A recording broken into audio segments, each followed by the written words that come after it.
Chatham is located in southwestern Ontario's agricultural heartland.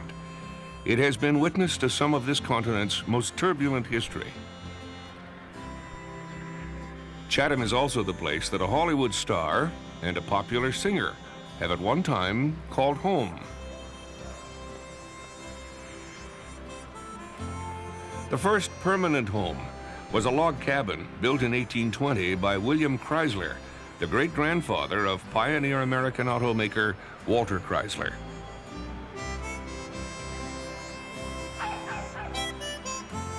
Today, 41,000 people live and work here.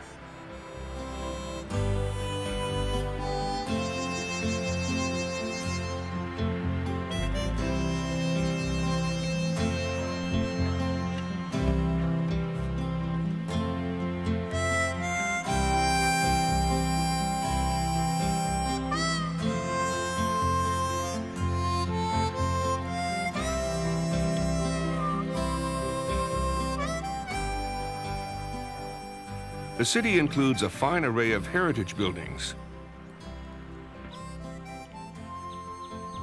The Ursuline College, built by a prominent Scottish architect, is considered an outstanding example of Second Empire architecture. The Ursulines, a teaching order of nuns, established their first community in English Canada on this site in 1860. They are still in operation today.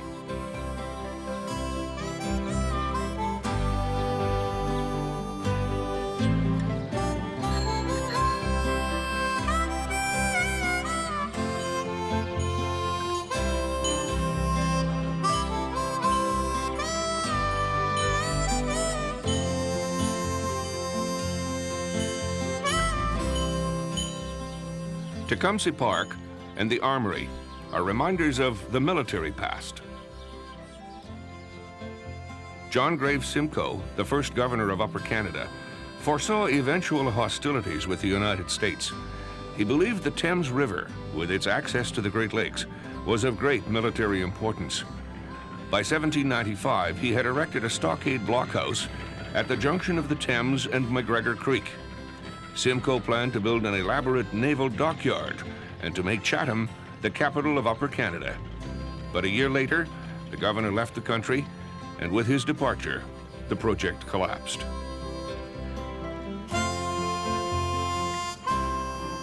It was 30 years later before real growth took place.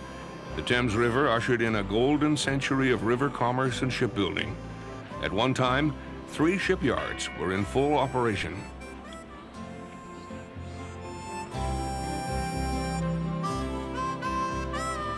By the 1880s, river cruises between Chatham and Detroit had become very popular. But by the 1920s, better roads and the success of the motor car led to the demise of the steamships.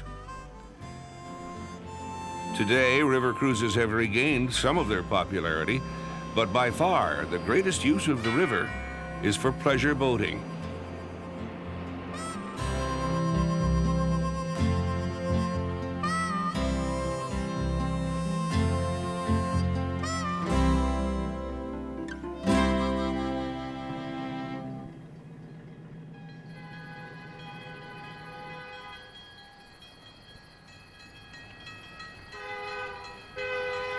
The arrival of the Via train from Windsor is a reminder of the importance of rail transport to Chatham's development.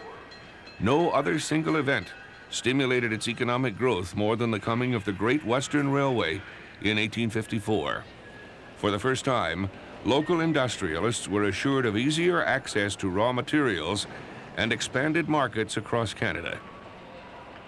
While passengers today may take the train for granted, back in the 1800s, the railroad was as novel and wonderful as the airplane was to become.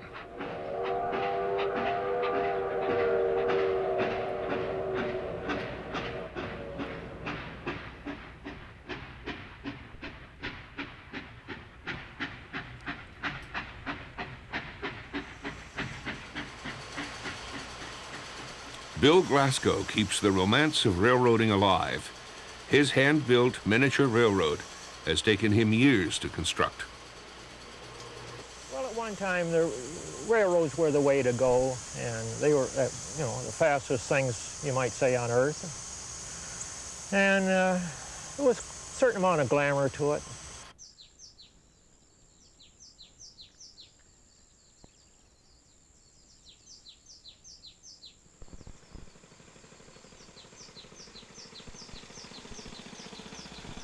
On the Overgarden Railroad, Bill is chief engineer, station master, and conductor.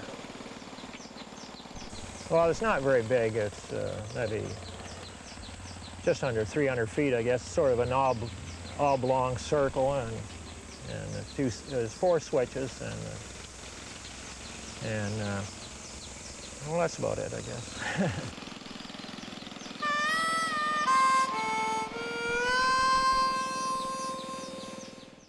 Chatham has been at the crossroads of events that have shaped the history of the North American continent. The opening shots of the American Civil War were plotted in a small church on King Street East. And not far from here, a battle was fought that saw the death of a great Indian leader. George Sims is a Chatham teacher who has a special interest in the history of the Indian people. As a little boy, I followed every American Indian there ever was. Geronimo, Cochise, Sitting Bull. And in doing a little growing up and doing some history studies, I found out that Tecumseh led more Indians than all those men put together. He must have been a tremendous leader. Tecumseh was a Shawnee. He had witnessed his people's fight against the westward advance of American colonists. He believed the only chance the Indians had of halting the white settlers was to form a strong confederacy out of the many divergent Indian nations. Treachery and military defeat ultimately killed Tecumseh's dream.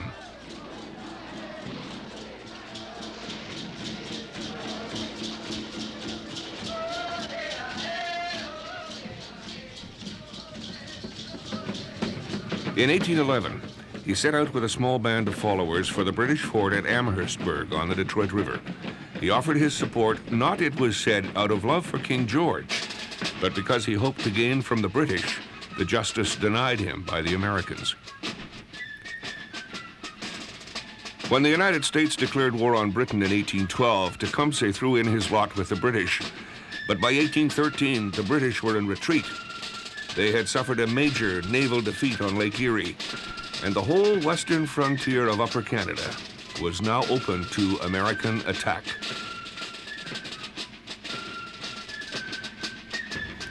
Tecumseh controlled over 1,500 Indians at that time. And the British regulars under Proctor weren't really the steadiest in battle, and they were quite ready to retreat too in front of the Americans because they heard the Americans had cavalry. Well, we're at the Forks here, and Tecumseh felt this would be a very, very good place to have a battle. That didn't really come to pass here. Imagine it was quite an argument. And again, there'd be an argument, and they moved farther down the river to Moravian Town. Kept backing up. It was in October. There'd be mist in the ground in the morning, lots of dew, kind of soggy, so it would also be difficult for horses. But there were some frosts around that time of the year. And in the early morning hours, the ground would be harder. That's a good time for cavalry to make an attack.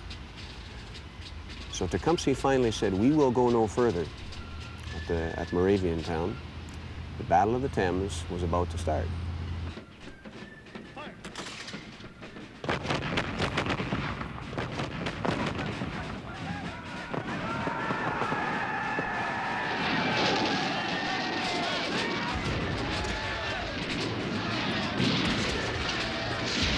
The battle raged for several hours.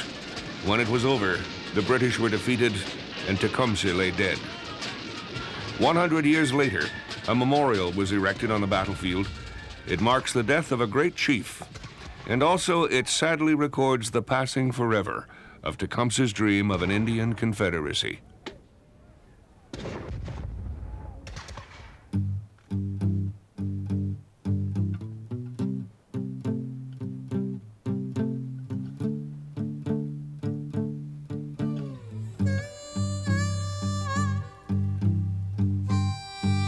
Slavery in the United States had existed since the 1700s.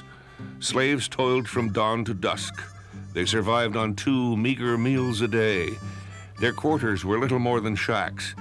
It was a life of unending oppression and misery.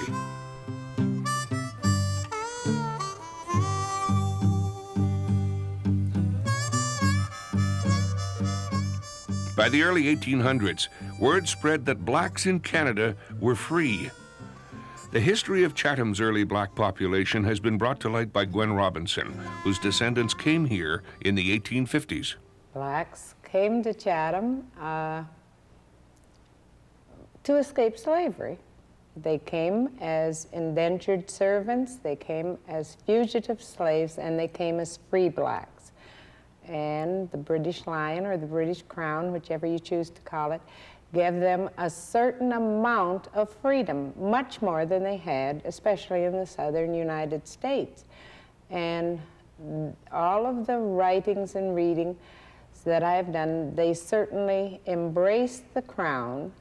They were not always satisfied with their treatment here, but it was certainly different from the whip and the master's orders. So, in its early years, Chatham is known to have been at least 1/3 to 1/2 black.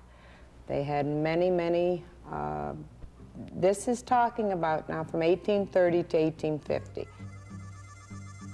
Chatham was a northern terminal of the Underground Railroad, that mythical line that ran through the northern United States to Canada. During the 1800s, it provided a route to freedom for thousands of fugitive slaves.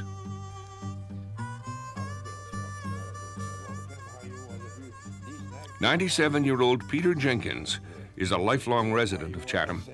His grandfather fled to Canada on the Underground Railroad. Oh, yes. Oh, that's it. I can remember talking about that. And I remember one time I had a picture of that, show you where they go in and come out. I don't know whatever happened to it. That's a big picture of that. Oh, he crossed over, now in Detroit, down, was it Allenstead or someplace he crossed way down Windsor, somewhere way down. That's where he come across from your state over to that's how he got at night.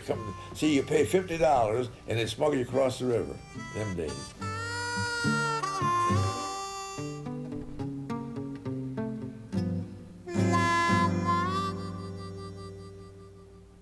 When I started researching, I realized the number of contributions that blacks made in the building of the city of Chatham. As it is known today, I began to wonder why they were gone, why the names had disappeared, why so much has gone. And when I found one black doctor, I was happy. But when I found 3 in a decade, I was amazed. Our black lawyer, our black teachers, and black businesses, cabinet makers, barbers, hotel owners, stores. The affluent black community has been left out of the history books and pertaining to Chatham. In 1858, a man came to Chatham who would profoundly alter the course of American history. His name was John Brown, an ardent white abolitionist from Kansas. I firmly believe he came to Chatham to solicit blacks that had some education and had some rapport with white people to help build his little army, as you will, to help free the slaves. Brown planned to train a band of men who would attack plantations, free the slaves, and enlist them in an army that would overthrow the American government. He had held quite a few conventions here. Several of them were held in this building we're sitting in today. He did solicit a great number of blacks, Martin Delaney, Gunsmith Jones, several ministers. The Shadds certainly were involved, Isaac, and it was one of their printers' devils, I believe they were called in those days, Osborne Anderson, that went to Harper's Ferry. He was the only Chatham man that did get there. John Brown's raid on the arsenal at Harper's Ferry was a disaster. Of those involved, 10 were killed, 5 escaped, and 7, including Brown, were taken prisoner. He was convicted of treason and hanged. 2 years later, America was locked in a bloody civil war. As Union soldiers marched south, they sang, "John Brown's body lies a-mouldering in the grave, but his truth goes marching on."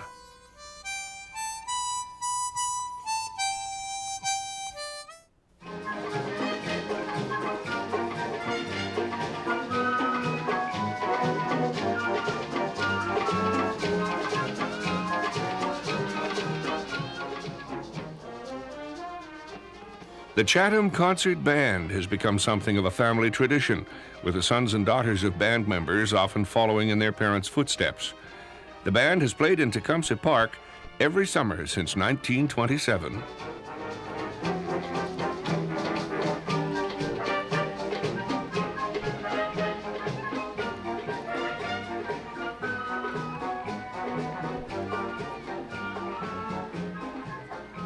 This has always been a musical city. Even in the 1840s, with a population of less than 2,000, the citizens organized local concerts and brought in outside performers. By 1872, Chatham had erected one of the grandest opera houses west of Toronto. Peter Jenkins remembers it in its heyday. The Opera House, well, I can tell you, this is right, I can tell you right the spots where it's at. It was uptown, show you the spots where it's at, how you get into it and everything. At the back and at the front. What was it like inside? What did it look like? Oh, well, now, down on the bottom floor, that they call that the pit. Then there's the second floor, then the third floor. The third floor, they call that heaven up there. That's what they call up on the third floor. Well, there were 3 stories in there, and the big stage in the front, well, you come in the front off of King Street, and you go up the steps, then you had 3 or 4 different lanes to go around and come on either side. There's all kinds of doors to get into place. It is 3 stories high. And I have an awfully big stage in there, a big, lovely big stage.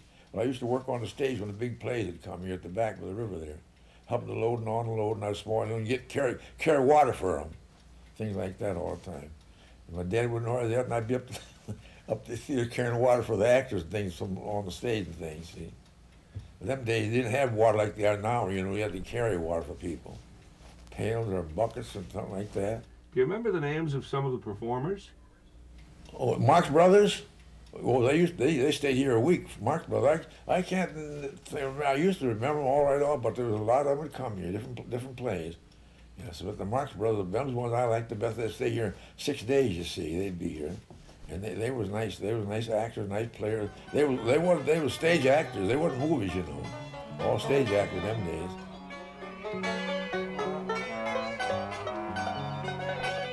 Okay, let's try one more time.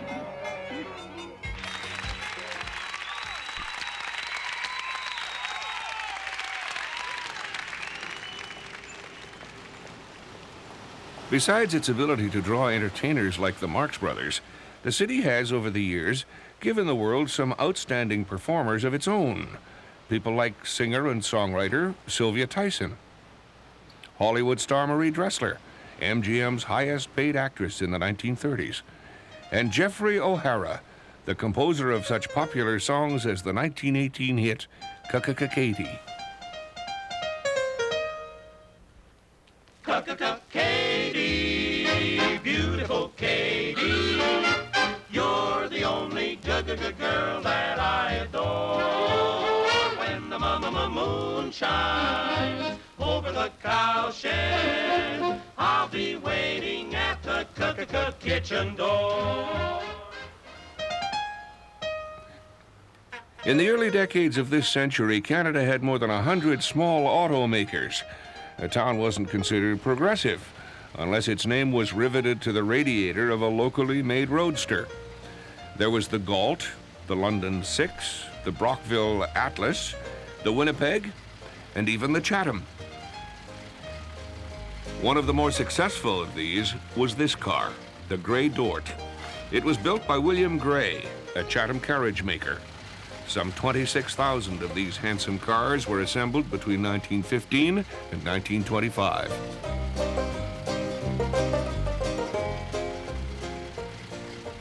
Few of the cars remain.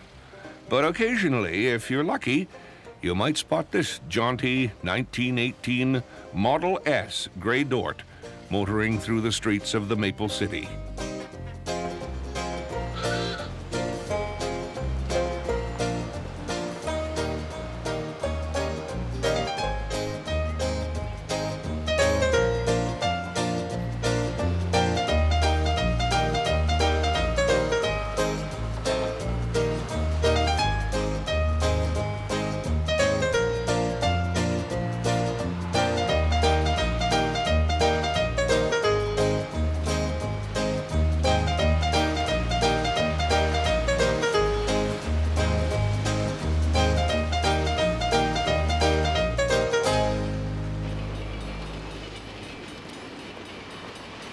Chatham is Tecumseh, Simcoe, and John Brown. It is the Thames, the Maples, and the Parks. Chatham is freedom trains, concert bands, and river cruises. It's the Opera House, the Grey Dort, and railroads. It's people like those we've met, Gwen, Peter, George, and Bill. Chatham bears witness to the truth of the adage that the real measure of a community's richness lies in its people and its past.